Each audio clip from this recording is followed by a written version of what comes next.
ഇന്നത്തെ നമ്മുടെ ഈ ചർച്ചയിലേക്ക് എല്ലാവർക്കും സ്വാഗതം. ഈ ചർച്ച തുടങ്ങുന്നതിന് മുൻപ് നിങ്ങൾ ഈ ചാനൽ ലൈക്ക് ചെയ്യാനും ഷെയർ ചെയ്യാനും സബ്സ്ക്രൈബ് ചെയ്യാനും മറക്കരുത്. നിങ്ങളുടെ പിന്തുണ ഞങ്ങൾക്ക് വളരെ പ്രധാനപ്പെട്ടതാണ്. അപ്പോൾ ശരി, നമുക്ക് വിഷയത്തിലേക്ക് കടക്കാം. അസ്സലാമു അലൈക്കും വറഹ്മത്തുള്ളാഹി വബറകാതുഹു. പ്രിയപ്പെട്ട സഹോദരങ്ങളെ, നിങ്ങൾ ഈ സ്ക്രീനിൽ കാണുന്ന ഫോട്ടോ പയ്യോളിയിൽ ഒരു പാവപ്പെട്ട കുടുംബം വീട് വെക്കാൻ വേണ്ടി ഉദ്ദേശിക്കുന്ന ഒരു സ്ഥലത്തിന്റെ ഫോട്ടോ ആണ്. വളരെ പാവപ്പെട്ട കുടുംബമാണ്. ഈ സ്ഥലം തന്നെ വാങ്ങിയത് വളരെ പ്രയാസപ്പെട്ടുകൊണ്ടാണ്. വെള്ളം നിൽക്കുന്ന ഒരു പ്രദേശം കൂടിയാണത്. അവിടെ മണ്ണിട്ട് നികത്തിയാൽ മാത്രമേ വീട് വെക്കാൻ സാധിക്കുകയുള്ളൂ. 3 ചെറിയ മക്കളാണുള്ളത്. കൂലിപ്പണിക്ക് പോയി നിത്യജീവിതം പുലർത്തുന്ന ഒരു കുടുംബമാണ്. വാടക വീട്ടിലാണ് ഇപ്പോൾ അവർ താമസിച്ചു കൊണ്ടിരിക്കുന്നത്. അവിടുന്ന് പോകാൻ വേണ്ടി വാടകക്കാരൻ, അതിൻ്റെ ഉടമസ്ഥൻ ആവശ്യപ്പെടുന്നുണ്ട്. അത്രയേറെ ഒരു പ്രയാസത്തിൽ എവിടെ പോകുമെന്നൊന്നും അറിയാതെ വല്ലാതെ വിഷമിച്ചു നിൽക്കുകയാണ്. അവർക്കിപ്പോൾ ഒരു 3 ലോഡ് കല്ല് കിട്ടിയാൽ, അതിൻ്റെ സിമൻറ്റും കിട്ടിയാൽ അവർക്കൊരു അടിത്തറ പാകാം. അതിൻ്റെ മുകളിൽ എന്തെങ്കിലും വെച്ച് കെട്ടിയിട്ട് താമസിക്കണം എന്ന് ആഗ്രഹിക്കുന്നുണ്ട്. അത് എത്രയും പെട്ടെന്ന് തന്നെ നടക്കേണ്ടതുണ്ട്. കാരണം വാടക വീട്ടിൽ നിന്ന് ഇറങ്ങിക്കൊടുക്കാൻ ആവശ്യപ്പെടുകയാണ്. കഴിയുന്നവരൊക്കെ നിങ്ങളുടെ സ്വതക്ക ഇതിനു വേണ്ടിയാവട്ടെ. ഇനി ആർക്കെങ്കിലും നേരിട്ട് വന്ന് കണ്ട് ബോധ്യപ്പെട്ട് വല്ലതും ചെയ്യണമെന്ന് ആഗ്രഹിക്കുന്നവരുണ്ടെങ്കിൽ അവർക്ക് ഈ നമ്പറുമായി ബന്ധപ്പെട്ടാൽ, ഗൂഗിൾ പേ നമ്പറാണ്, അതിൽ ബന്ധപ്പെട്ടാൽ ഇൻഷാ അല്ലാഹ് നിങ്ങൾക്ക് വരാവുന്നതാണ്, കാണാവുന്നതാണ്, ബോധ്യപ്പെടാവുന്നതാണ്. വളരെ പ്രയാസം അനുഭവിക്കുന്ന കുടുംബമായതുകൊണ്ട് തന്നെ നിങ്ങളുടെ അകമഴിഞ്ഞ സഹായം, അത് കല്ലായോ പണമായോ സിമൻ്റായോ എങ്ങനെയാണോ നിങ്ങളെ കൊണ്ട് സാധിക്കുക അതൊക്കെ ചെയ്ത് ഈ പാവപ്പെട്ട കുടുംബത്തെ സന്തോഷിപ്പിച്ച് രക്ഷപ്പെടുത്തണമെന്ന് വിനയപുരസരം അഭ്യർത്ഥിക്കുകയാണ്. സഹായിക്കുന്ന എല്ലാവർക്കും അള്ളാഹു അർഹമായ പ്രതിഫലം നൽകട്ടെ. ഇൻഷാ അല്ലാഹ് എല്ലാ വേദികളിൽ വെച്ചും എല്ലാ നല്ല സദസ്സുകളിൽ വെച്ചും നിങ്ങൾക്ക് പ്രത്യേകം ദുആ ഉണ്ടായിരിക്കും എന്ന് ഉണർത്തി വിനീതൻ അബു ഹിബ അഷ്റഫി പയ്യോളി. ആ കാലം കഴിഞ്ഞിനി മൂല്യന്മാരെ കാലം തന്നെ വിടല്ല. ഇനി വരുന്നത് നാടന്മാരായ മനുഷ്യന്മാരെ കാല.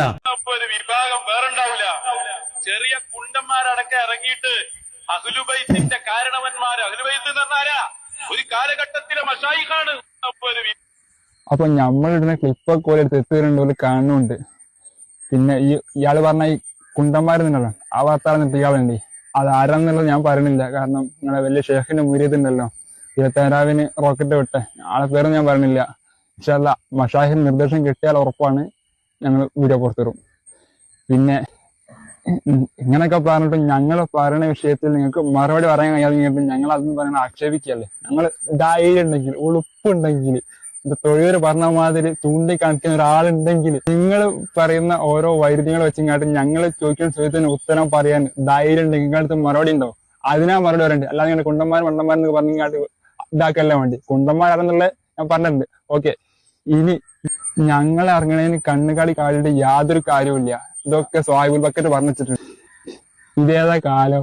പണ്ടത്തെ മാതിരി അല്ലല്ലോ, നാടന്മാരെ കാലാന്നുള്ളത് സ്വാഹിബുൽ ബക്കറ്റ് പറഞ്ഞാണ്. ഞാൻ കാണിച്ചു തരാം.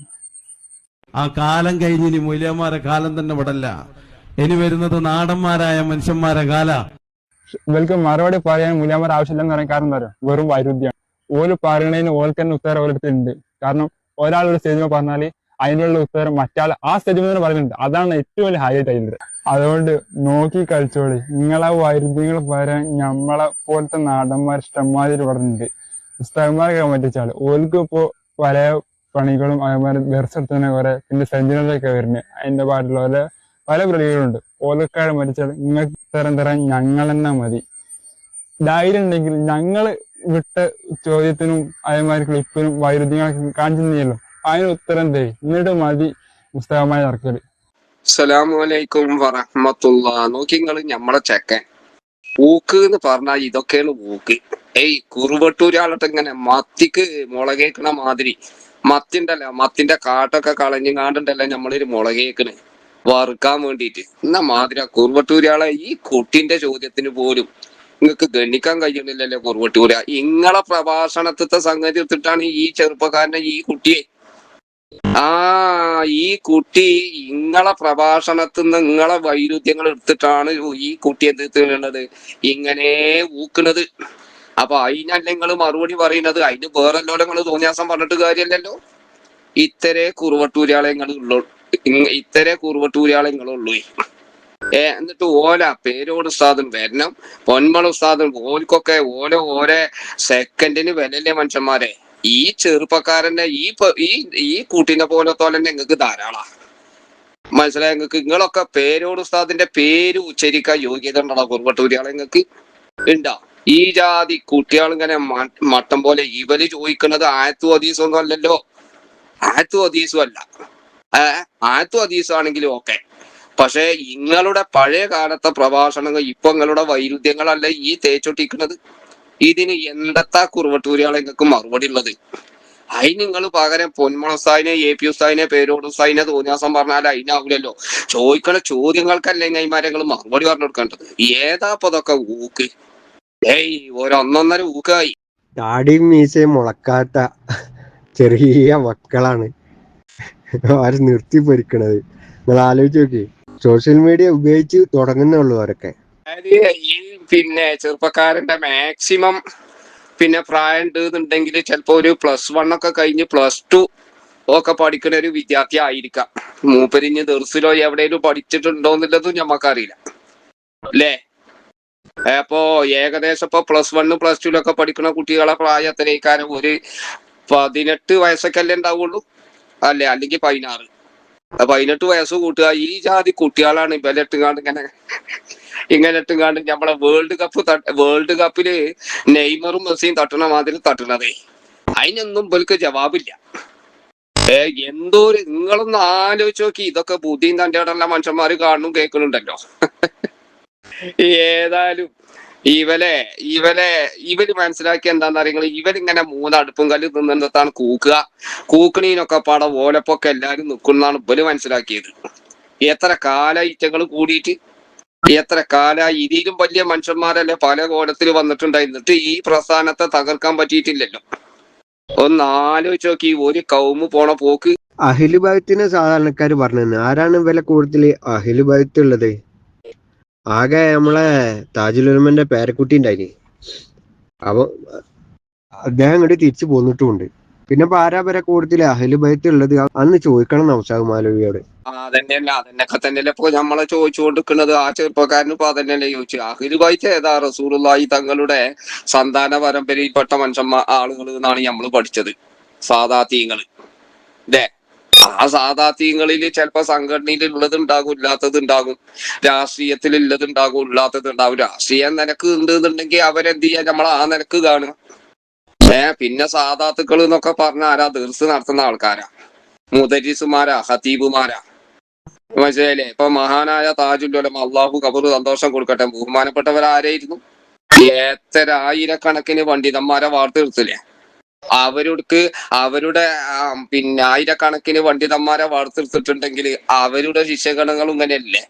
അതൊക്കെ പത്തര മാറ്റിയിരുന്നതൊക്കെ മനസ്സിലായില്ലേ? അതൊക്കെ പത്തര മാറ്റി തങ്കിയിരുന്നു മഹാനായ താജുൽ ഉലമ. പക്ഷെ ഞങ്ങൾക്ക് ഈ അനുഭവങ്ങൾ എത്ര ഉണ്ട് നമ്മക്ക്? ഇപ്പൊ ഞമ്മക്കൊക്കെ 50 വയസ്സിന്റെ ഉള്ളില് പ്രായക്കാരായ നമ്മളൊക്കെ, അതിലും വലിയ ഒരു 55, 60, 65 വയസ്സുള്ള കാരണന്മാരോടൊക്കെ ചോദിച്ചു നോക്കി ആരെയും താജുൽ ഉലമ എന്നുള്ളത് കറക്റ്റ് ആയിട്ട് നമ്മക്ക് കണ്ടറിയും. അതൊക്കെ കനപ്പെട്ട സാദാത്തുക്കൾ എഴുതില്ലേ? ഖതീബാണ്, മുദരീസാണ്, മഹാനാണ്, വലിയാണ്, എല്ലാമാണ്. എല്ലാവർക്കും സ്വീകാര്യമായിരുന്നു. മനസ്സിലായില്ലേ? തൂഫ എന്ന് പറയുന്ന ആ ഗ്രന്ഥം ഒക്കെ കാണാപാടെ പിന്നെ കുട്ടിയാക്ക് ദർസീന സബുക്കിർത്തിന്ന പണ്ഡിതനാ മഹാനായ താജുൽ ഉലമ. ഇവര് തൂഫ ഒന്ന് കണ്ടുകാണ്ട് മട്ടം പോലെ ഈ ചച്ചലാണ്ടിയാള് അതിന്റെ ഇബാറത്തൊന്ന് വായിക്കട്ടെ. എന്നിട്ട് ഓലാണ് ഞമ്മക്ക് അഹ്ലുബൈത്ത് ഏതാന്ന് പഠിപ്പിക്കണത്. മനസ്സിലായത്? ഈറ്റാളൊക്കെ എന്താ പറയാ? കോമാട ഹക്കീം ഞാൻ അഹ്ലുബൈത്താണ്, ഞാൻ സയ്യിദാന്നൊക്കെ പറഞ്ഞിനി. അപ്പം തന്തനോട് ചില ആൾക്കാർ ചെന്നാണ്ട് ചോദിച്ച്, നിങ്ങള് അങ്ങനെ പറയുന്നുണ്ടല്ലോ, ഓനക്ക് പ്രാന്താണ്, ഹക്കീമിനെ അങ്ങനെ വീട്ടിൽ ഒരു ബന്ധുവില്ല അതൊക്കെ പറഞ്ഞിട്ടിനി. അവരൊന്നും പൈരുപെട്ട ആൾക്കാരല്ലല്ലോ. അപ്പം ഇവനിങ്ങനെ ഞാൻ അതിന്റെ ആളാന്നൊക്കെ പറഞ്ഞു നടന്നിനി. ആ ടേണോ പറയുന്നതാണ് മനസ്സിലാക്കേണ്ടത്. മുമ്പ് ബഹുമാനപ്പെട്ട കാളമ്പാടി ഉസ്താദ് അദ്ദേഹം വഫാത്തായ സമയം സുൽത്താനുൽ ഉലമ കാന്തപുരം ഉസ്താദ് ജനാസ കാണാൻ പോയി. അതൊക്കെ എടുത്തുകൊണ്ട് വരികയാണ്.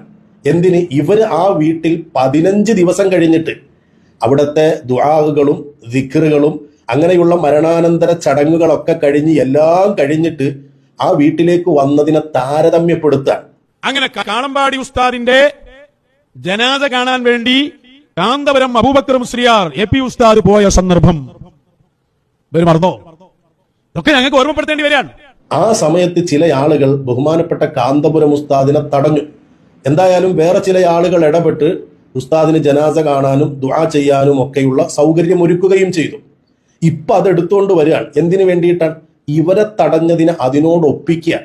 എന്നിട്ടോ അതുമായി ബന്ധപ്പെട്ട് പിന്നീട് ചുള്ളിക്കോട് ഉസ്താദ് കൂടെ ഉണ്ടായിരുന്ന ആളാണല്ലോ. ഉസ്താദിനോടൊരു വിശദീകരണം ചോദിച്ചപ്പോൾ ഉസ്താദ് ഒരു വിശദീകരണം കൊടുത്തു.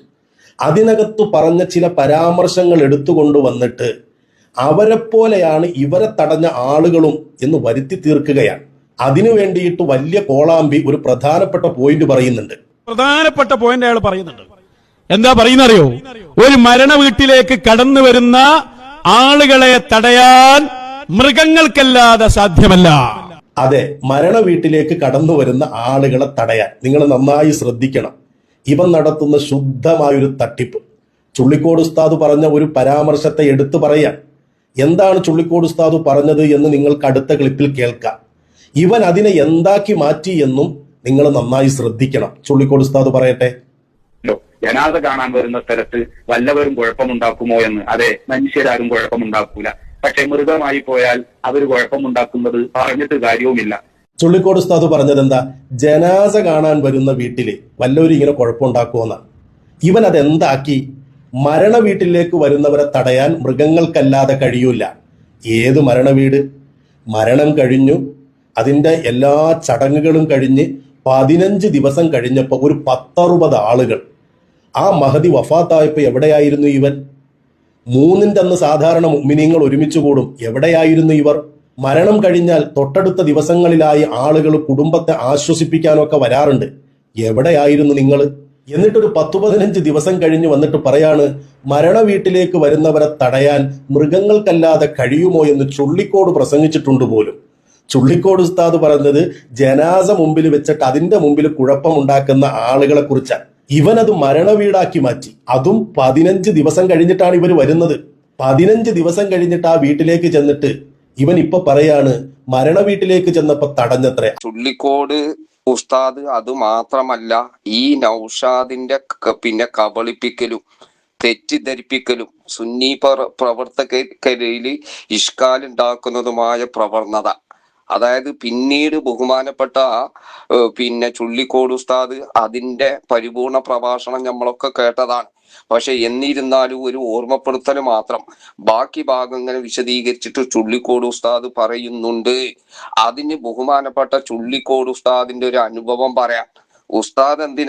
ചുള്ളിക്കോട് ഉസ്താദ് എന്തിനാണ് അനുഭവം പറയുന്നത്? മരണപ്പെട്ടോടത്തേക്ക് ഉത്തരവാദപ്പെട്ട ആളുകൾ മരണപ്പെട്ടോടത്തേക്ക് വരുമ്പോൾ അവരെ എങ്ങനെയാണ് സ്വീകരിക്കേണ്ടത് എന്നും എങ്ങനെയാണ് അവരെ പെരുമാറേണ്ടതും എന്ന് ഈ ഉമ്മത്തിനെ നമുക്ക് പഠിപ്പിച്ചു തരികയാണ്. അതിന് ബഹുമാനപ്പെട്ട ചുള്ളിക്കോട് ഉസ്താദ് അവറുകൾ പറഞ്ഞത് എന്താണ്?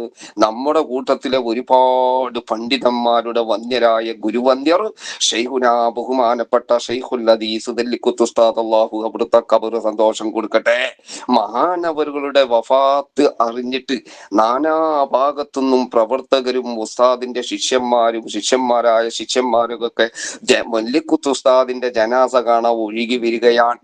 കൂട്ടത്തിൽ അന്ന് എന്റെ ഓർമ്മ ശരിയാണെങ്കിൽ അന്ന് പിന്നെ നമ്മുടെ ബഹുമാനപ്പെട്ട ആലിക്കുട്ടി ഉസ്താദ്, അല്ലാഹു ആഫിയത്ത് കൊടുക്കട്ടെ, അപ്പുറത്തുള്ള നമ്മുടെ പ്രിയപ്പെട്ട റഹ്മാൻ ഫൈലി ഉസ്താദ് അവറുകൾ, ഇവരും രണ്ടാളും പാടെ ബഹുമാനപ്പെട്ട നെല്ലിക്കുത്ത് ഉസ്താദിനെ കാണാൻ നെല്ലിക്കുത്ത് ഉസ്താദിന്റെ ജനാസ കാണാൻ വരികയാണ്.